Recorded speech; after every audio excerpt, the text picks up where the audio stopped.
तो गाइज मैं हूं आयुष और आप देख रहे हैं रेसल इंडिया और स्वागत है आपका आज के hello in a cell pay per view के रिव्यू में। शो हो चुका है खत्म और ओ माय गॉड, मतलब मुझे लग रहा था कि भाई इतने कम मैचेस में शो को छोटा चलाएंगे।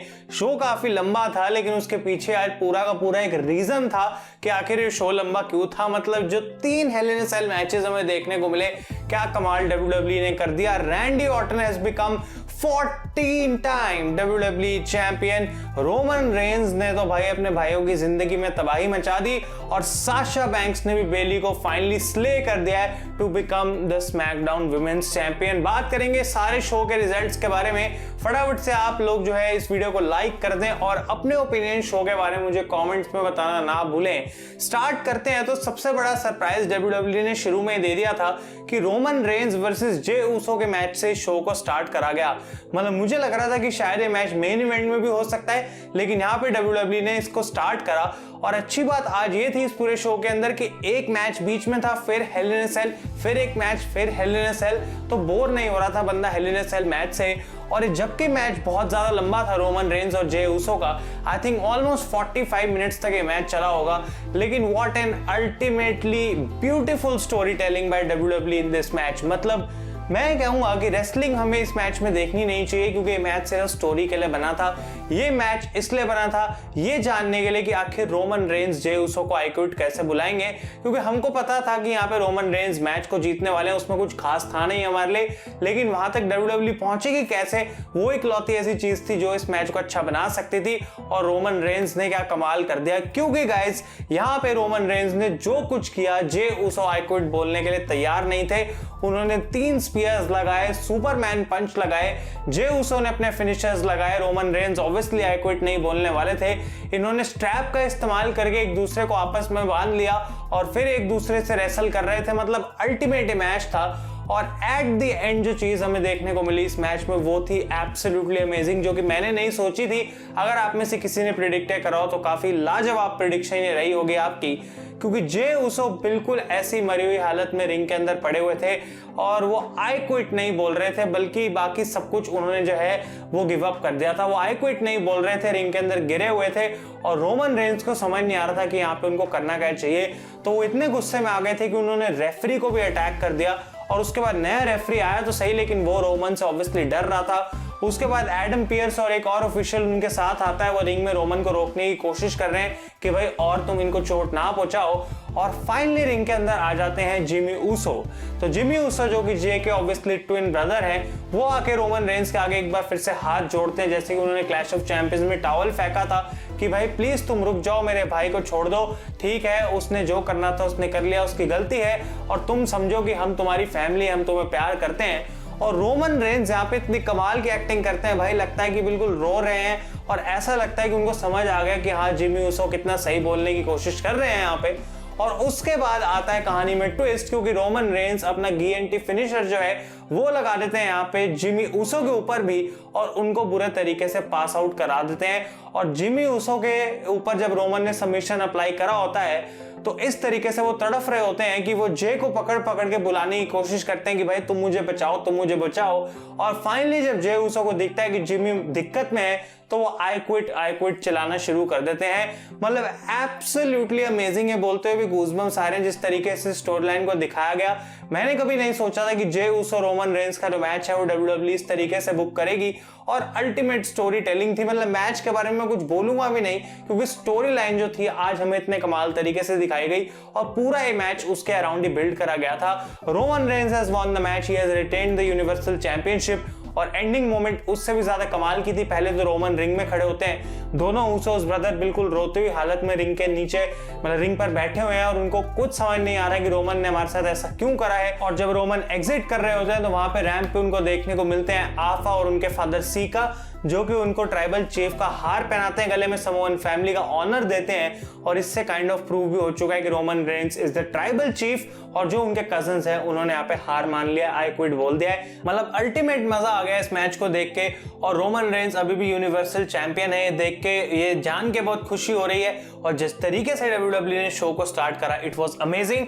इसके बाद गाइस हमें मैच देखने को मिलता है एलायस और जेफ हार्डी का। अब हम जानते थे यहाँ पे कि जेफ हार्डी इस मैच को जीतेंगे मोस्ट प्रोबेबली, लेकिन वो हार तो गए पर डिस्क्वालिफिकेशन से, तो मेरी प्रिडिक्शन यहाँ पे गलत हुई। लेकिन डीक्यू क्यों करा जेफ हार्डी ने मुझे समझ नहीं आया। यूजुअली डीक्यू हील सुपरस्टार करता है, लेकिन हमें देखने को मिलता है कि जेफ हार्डी अपना स्वानटॉन बॉम्ब फिनिशर लगाते हैं, कोशिश कर रहे होते हैं उसको लगाने की, लेकिन इलायस रास्ते से हट जाते हैं और वो भागने की कोशिश करते हैं, लेकिन जेफ को गुस्सा आता है और वो गिटार का इस्तेमाल यहाँ पे करते हैं। तो ये मैच लगता है फिर से हमें देखने को मिलेगा कल रॉ के ऊपर, और वहां पे शायद 1-2 बार और कंटिन्यू होगी फ्यूड और तब ये जाके खत्म होगी, लेकिन यहाँ पे हमें देखने को मिला। इसके बाद गाइस अगला मैच जो हमें देखने को मिला वो था मिज और ओटिस के बीच में, और यहाँ पे स्टिपुलेशन ये थी कि जो भी जीतेगा इस मैच को उसके पास मनी इन द बैंक का कॉन्ट्रैक्ट आ जाएगा। अब यहाँ पे WWE ने काफी कमाल की चीज दिखाई।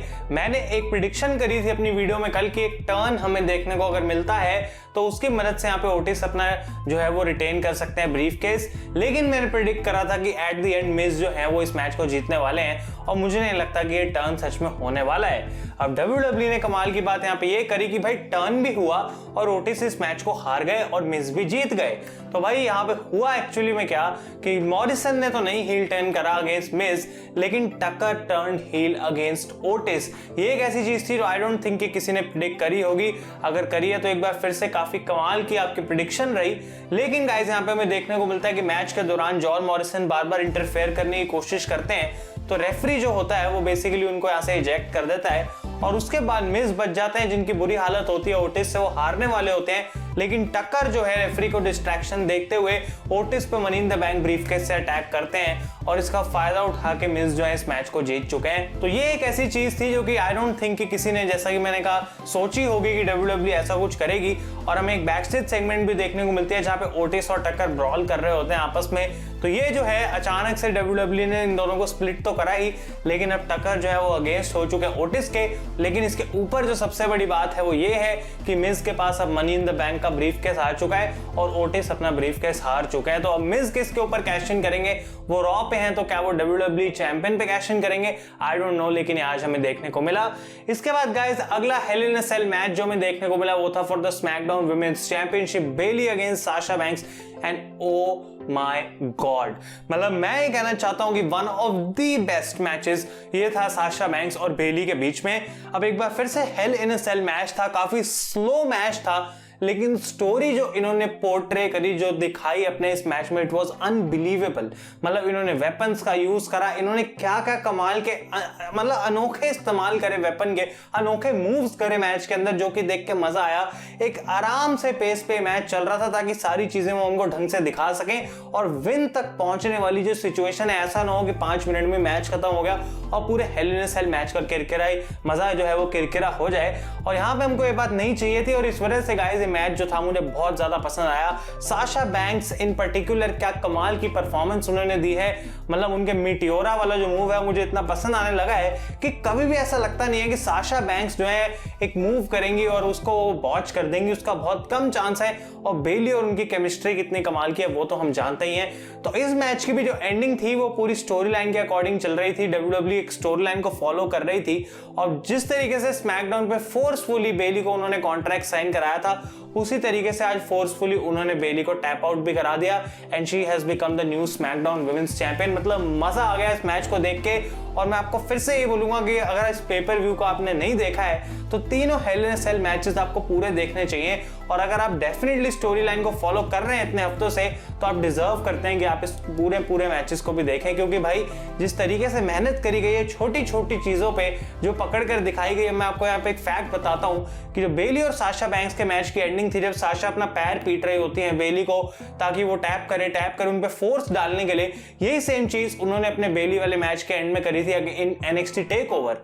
तो यहां से पता लगता है कि कितनी छोटी छोटी डिटेल्स मैच के अंदर डाली गई हैं। अब यहाँ तो WWE ने करा है, ऑब्वियसली साशा बैंक्स बेली के भी इनपुट इसके अंदर गया होगा, और जिसने भी इस मैच के ऊपर काम करा है उन्होंने कमाल करा है, क्योंकि ये बहुत अच्छा मैच था और साशा बैंक्स एंड में जीत गई। मेरी प्रेडिक्शन गलत हो गई है, लेकिन उससे कोई फर्क नहीं पड़ता, क्योंकि जो मुझे आज देखने को मिला वो मुझे डेफिनेटली बहुत पसंद आया। इसके बाद गाइस हमें मैच देखने को मिलता है Bobby Lashley against the member of रेट्रिब्यूशन जिनका नाम है स्लैप जैक, और ये ऑब्वियसली शेड्यूल्ड मैच नहीं था, ये बैक स्टेज सेगमेंट होती है तो ये मैच अनाउंस किया जाता है और ये यूनाइटेड स्टेट्स चैंपियनशिप के लिए मैच था, जो कि अपने आप में एक बड़ी बात थी। लेकिन रेट्रिब्यूशन के फ्यूचर के बारे में बहुत लोग चिंता कर रहे थे और वो कुछ खास लग नहीं रहा, क्योंकि यहाँ पे एक बार फिर से बॉबी लैशली ने अपना सबमिशन मूव लगा के यहाँ पे टैप आउट करा दिया स्लैपजैक को। उन्होंने अपना टाइटल रिटेन कर लिया और मैच के बाद रेट्रिब्यूशन जबकि बाहर आती है, हर्ट बिजनेस भी होती है, इन दोनों के बीच में एक फेस ऑफ होता है, कोई फिजिकल नहीं, लेकिन ये चीज आज जो है हमें देखने को मिली। और फाइनली गाइस, जो शो का मेन इवेंट था, Randy Orton against Drew McIntyre Hell in a Cell match. एक बार फिर से मैं वो 3 गोल्डन शब्द बोलूंगा, ओ माय गॉड। मतलब जबरदस्त मैच था, एक बार फिर से लंबा जरूर चला, स्टोरी लाइन परफेक्ट थी और जिस तरीके से दिखाई गई मैच में देख के मेरे को बहुत ज्यादा मजा आ गया। मुझे नहीं लग रहा था कि 20 फुट से ऑलमोस्ट जो है या फिर 15 फुट से लगभग ड्रू मैकिंटायर गिर सकते हैं हेल इन अ सेल से, तो वो मैं उनके लिए तालियां बजाना चाहता हूं भाई, कि ड्रू मैकिंटायर ने जो आज हमें दिखाया है एक ऐसी परफॉर्मेंस थी जो कि मैंने उनसे एक्सपेक्ट करी नहीं थी। मुझे लग रहा था एक हार्ड हिटिंग मैच होगा, जो कि डेफिनेटली वो था, लेकिन कुछ ऐसे मूव्स भी हाई फ्लाइंग हमें देखने को मिले इसके अंदर जो कि मैं एक्सपेक्ट नहीं कर रहा था। तो रैंडी ऑर्टन ने यहाँ पे फाइनली हरा दिया ड्रू मैकिंटायर को to become the WWE champion और ट्रिपल एच के साथ अब वो कंबाइंड 14 टाइम, कंबाइंड नहीं, ट्रिपल एच के साथ वो अब 14 टाइम जो है वो WWE चैंपियन सेम रैंक पे आते हैं, 3rd most WWE championships in the history of the company. और ये बहुत बड़ी अचीवमेंट है रैंडी ऑर्टन के लिए। बहुत समय से उनको एक टाइटल रन की जरूरत थी, उनको फाइनली वो रन मिल चुकी है। और ड्रू मैकिंटायर ने जो मैच दिया ऑर्टन के साथ, मतलब लाजवाब मैच था। जिस तरीके से इन्होंने एक बार फिर से मैं कहूंगा वेपन्स का यूज करा और उसके बाद इन्होंने एंडिंग मोमेंट जो हमें दिखाई कि जब रैंडी ऑर्टन ने ऊपर चढ़े होते हैं हेल इन अ सेल के और मैकिंटायर को वो नीचे फेंकते हैं थ्रू द अनाउंसर्स टेबल, पूरा लेके आते हैं वो उनको अंदर घसीट के रिंग में और उसके बाद यहाँ पे मैकिंटायर उनको क्लेम ओवर लगाते हैं और ऑर्टन उनको किक आउट कर देते हैं। तो ये काफी बड़ी मोमेंट थी और उसके बाद ड्रू मैकिंटायर एक सेकंड क्लेम ओवर के लिए जाते हैं और वो पूरा अपना मूव करते हैं, ऑर्टन साइड से हटते हैं और मैकिंटायर नीचे गिर जाते हैं सीधा। और ये काफी कमाल की चीज है, अब जो आई डोंट थिंक हमने पहले कभी देखी है कि क्लेमोर मिस हुई और मैकिंटायर कूद के रिंग में ही गिर गए और ऑर्टन इसका फायदा उठा के लगाते हैं एक RKO और ड्रू मैकिंटायर को पिन करके बन गए हैं नए WWE चैंपियन। मतलब शो के स्टार्ट से शो के एंड तक this pay per view was amazing. और बीच में ऑब्वियसली बॉबी लैशली वाला जो मैच था इसकी जरूरत नहीं थी, पर उसको एज अ फिलर रखा गया था, क्योंकि इतने लंबे साशा बैंक्स बेली के मैच के बाद अगर सीधा WWE चैंपियनशिप वाला मैच आता तो हमें वो थोड़ा रेस्ट नहीं मिलता बीच में, जो कि एज अ फैन जरूरी होता है जब आप एक लंबा पेपर व्यू देख रहे हो। तो मैं तारीफ करूंगा WWE की, मैं बोलूंगा एक बहुत अच्छे तरीके से बुक शो था, मुझे बहुत मजा आया देख के। आप लोग अपने ओपिनियंस में कमेंट्स में बताएं। Thank you so much for watching और बात करेंगे throughout the day Hell in a Cell के बारे में, क्या अब आगे हो सकता है, कल की मंडे नाइट रॉ में क्या हो सकता है, सारी चीजों को डिस्कस करेंगे। Thank you so much for watching. मैं हूं आयुष और आप देख रहे हैं रेसल इंडिया।